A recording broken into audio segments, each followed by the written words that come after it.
Entraîner, compréhension de l'oral, exercice 1. Moussa, bonjour. On est ravis de vous recevoir aujourd'hui dans notre émission mensuelle Africulture. On va parler ensemble de quelque chose qui nous tient tout particulièrement à cœur ici dans l'émission, les langues africaines. Rien qu'autour de cette table, on parle tous 2 ou 3 langues nationales africaines, parmi lesquelles Bambara, Swahili, Soninké, Mandingue, Lingala, Kirundi. En tant qu'interprète, vous voulez nous partager quelques inquiétudes sur l'avenir de ces langues. On vous écoute. Bonjour Idrissa, merci de me recevoir. Eh bien oui, je suis un peu inquiet malheureusement. Alors pourquoi l'idée d'une disparition de certaines langues nationales africaines voit le jour ? Surtout parce que souvent on remarque que les gens ont honte de parler nos langues, car elles ne sont pas considérées comme nobles. Et pourquoi pas ?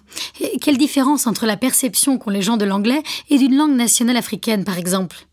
Ce qui ressort surtout, c'est qu'on pense que les langues nationales africaines sont des langues uniquement parlées, c'est-à-dire qu'on n'écrit pas dans ces langues. Conséquence, on ne les considère pas comme un outil de travail. Alors que dans la pratique, c'est faux. On peut utiliser le lingala ou le soninké dans le cadre du travail et envoyer des emails en mandingue ou rédiger des rapports en bambara. Et c'est vraiment important d'employer ces langues au travail. Les langues que l'on parle en famille ou entre amis. Les langues qu'on utilise au quotidien, car ça permet de lutter contre ces clichés. Le gros problème aujourd'hui, c'est qu'il y a beaucoup de langues qui meurent parce qu'on ne s'y intéresse pas, parce qu'on les pense inutiles. Du coup, aucune démarche n'est mise en place pour promouvoir l'apprentissage ou l'usage de ces langues. Donc le fait qu'elles ne soient pas valorisées contribue à leur potentielle disparition. C'est vrai qu'on a souvent ce genre de commentaires. À quoi bon parler une langue nationale africaine si ça n'est pas un vrai bonus dans le monde du travail ? Je me souviens avoir échangé avec une jeune diplômée en communication, Mariam, qui m'a avoué qu'elle ne s'était jamais intéressée aux langues nationales africaines car ça ne lui servait pas à trouver un travail. Du coup, elle s'est perfectionnée en français et en anglais. Je pensais comme Mariam, et en fait, j'ai réalisé qu'il y a un vrai intérêt à apprendre et pratiquer nos langues nationales africaines. J'ai fait une partie de ma scolarité au Mali. À la fac, j'ai eu des cours d'initiation de Bambara et Soninké. J'étais un peu sceptique au départ. À quoi bon parler ces langues ? Et en fait, en discutant avec les autres étudiants et mes professeurs, en observant les offres d'emploi, j'ai réalisé qu'on pouvait trouver du travail justement parce que l'on parlait ces langues. On peut être traducteur ou interprète, travailler dans la production audiovisuelle, le journalisme, les hôpitaux, les écoles, dans le milieu juridique. Il y a plein d'opportunités. Du coup, j'ai voulu me perfectionner en mandingue, et le comble, c'est que pour étudier cette langue au niveau licence, j'ai dû aller dans une fac en France. C'est quand même surprenant que vous veniez en France pour apprendre le mandingue. Ça n'a pas de sens. Malheureusement, oui, c'est un triste constat. Et c'est dû au fait que nos gouvernements ne mettent rien en place pour promouvoir et populariser l'enseignement de ces langues. Il n'y a aucune politique linguistique qui favorise nos langues.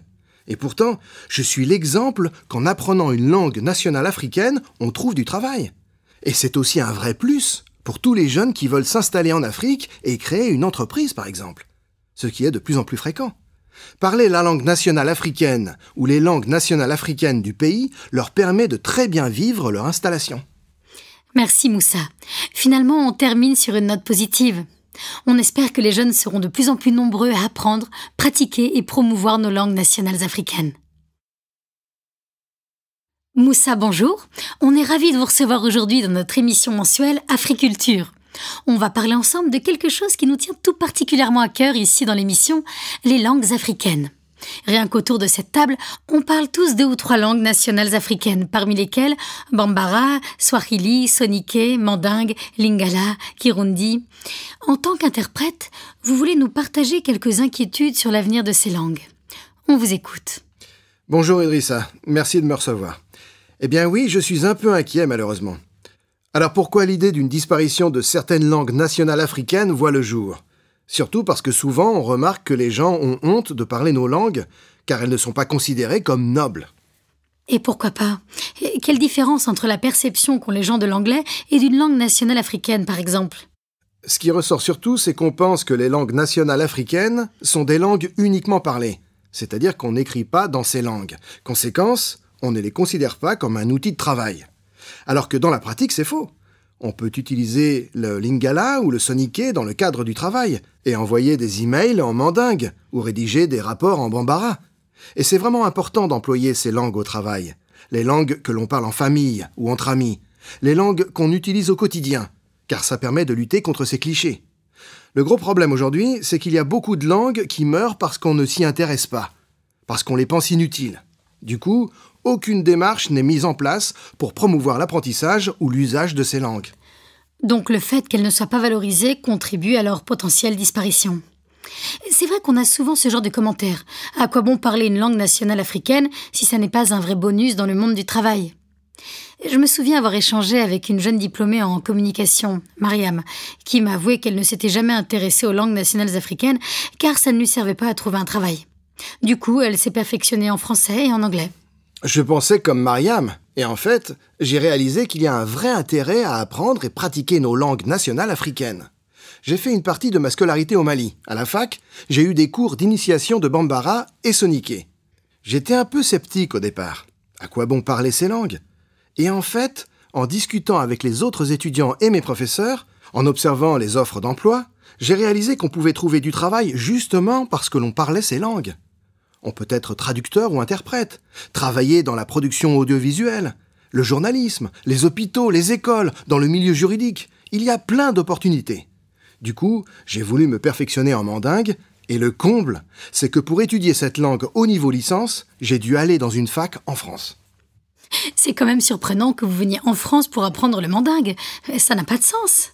Malheureusement, oui, c'est un triste constat. Et c'est dû au fait que nos gouvernements ne mettent rien en place pour promouvoir et populariser l'enseignement de ces langues. Il n'y a aucune politique linguistique qui favorise nos langues. Et pourtant, je suis l'exemple qu'en apprenant une langue nationale africaine, on trouve du travail. Et c'est aussi un vrai plus pour tous les jeunes qui veulent s'installer en Afrique et créer une entreprise, par exemple. Ce qui est de plus en plus fréquent. Parler la langue nationale africaine ou les langues nationales africaines du pays leur permet de très bien vivre leur installation. Merci Moussa. Finalement, on termine sur une note positive. On espère que les jeunes seront de plus en plus nombreux à apprendre, pratiquer et promouvoir nos langues nationales africaines.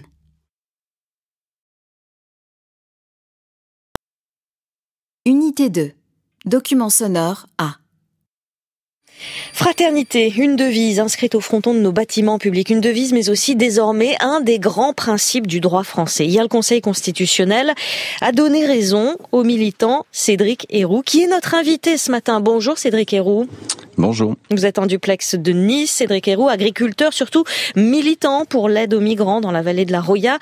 Vous en avez aidé des centaines à passer d'Italie en France. Vous avez été condamné par la justice pour ça, 4 mois avec sursis notamment et puis des amendes. Et donc hier, le Conseil constitutionnel a annulé vos condamnations. C'est pour vous, on l'imagine, une victoire ? Tout ça est un peu simplifié, je trouve. Non. Alors rentrons dans le détail. Ouais, je suis pas encore condamné, donc c'est en cours de cassation. En première instance, vous avez été condamné à 4 mois avec sursis, mais effectivement, ouais. Et donc du coup, on doit refaire un procès en appel pour voir un peu prendre en compte justement cette notion de fraternité. Et donc du coup, il y aura un deuxième procès en appel. Ouais. Mais la décision du Conseil constitutionnel, c'est quand même une victoire plutôt surprenante. Surprenante. Enfin, moi, c'est ce que j'ai appris à l'école, des petits. Hein, c'est ce que ma mère m'a appris des petits. Et je trouvais ça assez anormal. Et beaucoup de citoyens français qui trouvaient ça aussi anormal, ce délit de solidarité, en fait, qu'on puisse nous incriminer parce qu'on aide notre prochain, on aide des gens qui arrivent là, qui sont dans le besoin. Et je crois que la France a besoin en ce moment de messages comme ça, de fraternité et de compréhension qu'il y a des gens en fait qui souffrent, qui sont dans la souffrance, qui soient migrants ou pas. Hein, et on a besoin justement d'avoir un regard plus apaisé, moins arrêter de fédérer par la peur peut-être. On a un message politique actuellement qui fédère par la peur et on a besoin, je pense, de ça, d'avoir un peu de fraternité, une notion un peu plus humaniste et humaine de la gestion politique. Ouais. Et vous, Cédric Herrou, est-ce que ça va changer quelque chose à vos actions ? Est-ce que vous comptez aider encore plus d'étrangers à passer d'Italie en France à présent ? C'est pas qu'on aide des étrangers à passer en France, quoi. C'est qu'à un moment, il y a une réalité de terrain où il y a des gamins qui sont en danger. Vous leur portez secours. On a aidé des gamins en 2016 à passer la frontière parce qu'ils étaient en danger. Il y avait aucune prise en charge. Il y a toujours aucune prise en charge à Vintimille en Italie. Et là, en ce moment, ce qu'on fait, en fait, on a monté une association qui s'appelle Défendre ta citoyenneté et on donne l'accès, en fait, à la demande d'asile à des personnes en migration. En fait, on régularise des gens. Donc, juste après la frontière. C'est des personnes qui auraient pu faire une demande d'asile à la frontière. Le préfet des Alpes-Maritimes, sous ordre de Monsieur Collomb, en fait, entrave la demande d'asile à la frontière. Les personnes sont obligées de passer illégalement à la frontière et arrivent dans ma ferme et demandent dans une ferme, donc dans les Alpes-Maritimes, l'accès à la demande d'asile. Enfin, ce qui est pas normal, c'est ça.